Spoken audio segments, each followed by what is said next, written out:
Hi, welcome to Ramya's trace travel. ഇന്ന് ഞാനൊരു പുളിശ്ശേരിയാണ് ഉണ്ടാക്കുന്നത്. എല്ലാവരും ഈ രീതിക്കൊരു പുളിശ്ശേരി ഉണ്ടാക്കി നോക്കും. വിഷുവൊക്കെ വരെയല്ലേ, അപ്പോൾ ഈ രീതിക്ക് എങ്ങനെയാണ് പുളിശ്ശേരി ഉണ്ടാക്കണമെന്ന് നമുക്ക് നോക്കാം. നമുക്ക് പുളിശ്ശേരി ഉണ്ടാക്കി തുടങ്ങാം. ഒരു ചട്ടിയിലേക്ക് ഒരു ചെറിയൊരു കഷ്ണം മത്തൻ, നല്ല തോലൊക്കെ ചെത്തി ചെറുതാക്കിയ കഷ്ണങ്ങൾ ചെറുതാക്കി ഈ വലിപ്പത്തിലുള്ള കഷ്ണങ്ങളാണ്. അത് നമ്മൾ ഇട്ട് കൊടുക്കാം. അതിൻ്റെ കൂടെ തന്നെ ഒരു ചെറിയൊരു കഷ്ണം പൈനാപ്പിൾ കൂടി ഇട്ട് കൊടുക്കുന്നുണ്ട്. അതാണ് അതിൻ്റെ ഒരു പ്രത്യേകത.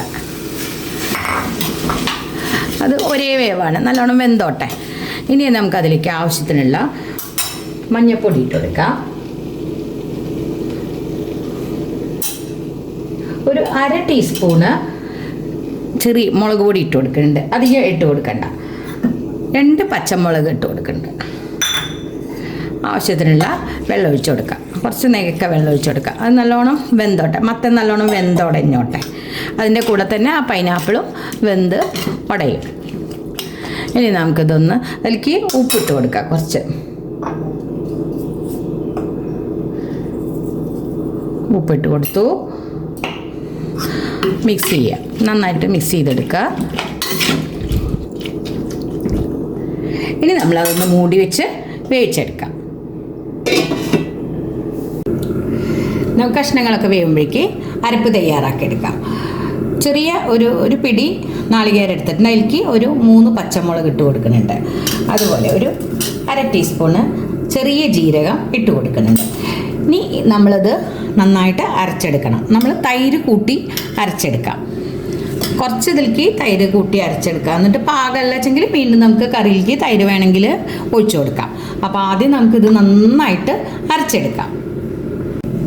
കഷ്ണങ്ങളൊക്കെ ഒന്ന് പകുതി വേവുമ്പോഴേക്ക് നമ്മളതിലേക്ക് ഒരു മാങ്ങ കൂടി ചേർക്കുന്നുണ്ട്. നല്ല പഴുത്ത മാങ്ങയാണ്. ഇതിൻ്റെ പഴുപ്പെടുത്തിട്ട് അതിലൊന്ന് ചേർക്കാം. നമുക്കിതിങ്ങനെ സ്പൂൺ കൊണ്ട് കോരിയെടുക്കാം.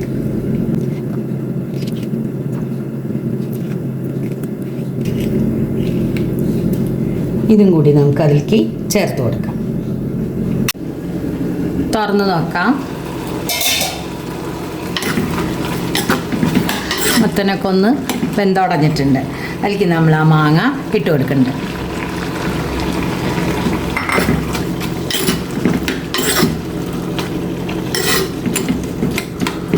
മാങ്ങ നല്ല പഴുത്ത മാങ്ങയാണ്.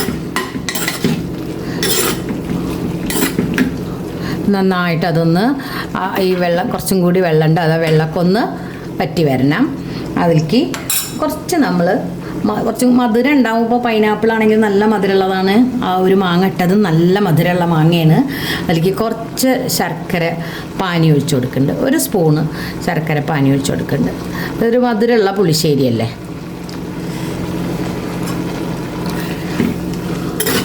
അത് മിക്സ് ചെയ്തിട്ട്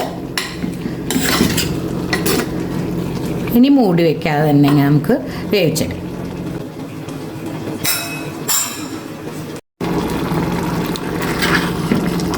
കഷ്ണങ്ങളൊക്കെ വെന്ത് ചാറൊക്കെ ഒന്ന് കുറുകി വന്നിട്ടുണ്ട്. ഇനി നമുക്കതിലേക്ക് അരപ്പ് ചേർത്ത് കൊടുക്കാം.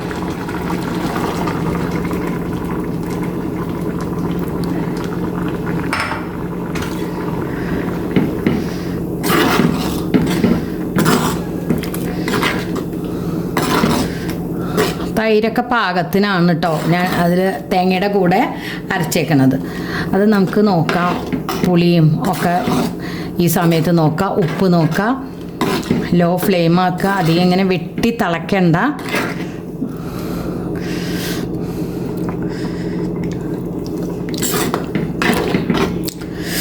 ഉപ്പൊക്കെ പാകാൻ നോക്കിയിട്ട് ഇട്ട് കൊടുക്കാം. ഇനി അതിലേക്ക് നമ്മൾ കറിവേപ്പില ഇട്ട് കൊടുക്കാം.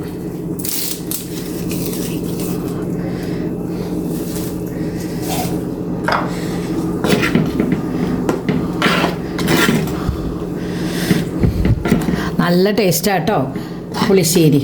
ഒരു കൂട്ട് പുളിശ്ശേരി നല്ല പിന്നെ എന്താ പറയുക, മാങ്ങയുടെയും പൈനാപ്പിളിൻ്റെ ഒക്കെ ഫ്ലേവറും മത്തൻ്റെ ഫ്ലേവറും എല്ലാം ഉണ്ട്. ആവശ്യത്തിനുള്ള നല്ല തൈര് നമ്മൾ ചേർത്താൽ നല്ല പുളിശ്ശേരി ആയിട്ട് കിട്ടും. തൈര് നല്ല ആയിരിക്കണം നമ്മൾ ചേർക്കുന്നത്. ഇനി നമുക്കിതൊന്ന് വറുത്തിടാം. ഞാൻ ഫ്ലെയിം ഓഫാക്കിയിട്ടുണ്ട്. നമുക്ക് വറുത്തിടാം. ഈ ഒരു പാകത്തിന് നമുക്ക് എടുക്കാം. നമുക്ക് വറുത്തിടാൻ നമ്മൾ പാനിലേക്ക് നമ്മൾ കുറച്ച് വെളിച്ചെണ്ണ ഒഴിച്ചു കൊടുത്തിട്ടുണ്ട്. ലേശം നെയ്യ് ഒഴിച്ചു കൊടുക്കാം കേട്ടോ. കുറച്ച് നെയ്യും കൂടി കൂട്ടി ഒഴിച്ചു കൊടുക്കണം. നെയ്യിലാണ് നമ്മളിത് വറുത്തിടേണ്ടത്. അപ്പോഴാണ് അതിൻ്റെ ആ പുളിശ്ശേരിയുടെ ടേസ്റ്റ് കിട്ടുക. അത് ചൂടായതിന് ശേഷം നമ്മൾ കുറച്ച് കടുക് ഇട്ട് കൊടുക്കുക.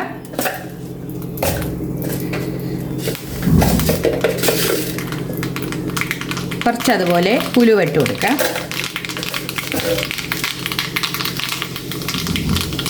രണ്ടും പൊട്ടി വരുമ്പോൾ നമുക്ക് 2-3 വറ്റൽമുളക് ഇട്ട് കൊടുക്കാം. ഒരു 2 കറിവേപ്പില കൂടി ഇട്ട് കൊടുത്ത് നമുക്ക് കറിയിലേക്ക് ഒഴിച്ചു കൊടുക്കാം. കറിയിലേക്ക് ഒഴിച്ചു കൊടുക്കാം.